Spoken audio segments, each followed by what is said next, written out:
परंतु भविष्यामध्ये तुमच्या आमच्या मुलांच्या तोंडातील घास खेचण्याची वेळ आलेली असताना आपण थोडस जर भुकेला कंट्रोल केलं तर येणाऱ्या भविष्यामध्ये आपली मुलं उपाशी मरणार नाही. या व्यवस्थेसाठी आपण एकत्र या ठिकाणी आलेलो आहोत.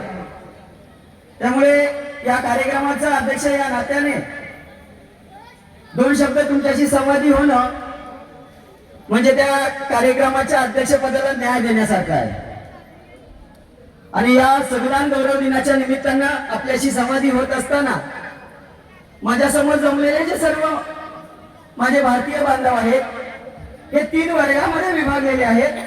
या ठिकाणी माझा जमलेला शेतकरी वर्ग आहे, या ठिकाणी बनलेला माझा तरुण वर्ग आहे आणि या ठिकाणी जमलेल्या माझ्या माता भगिनी म्हणजे स्त्रियांचा वर्ग आहे.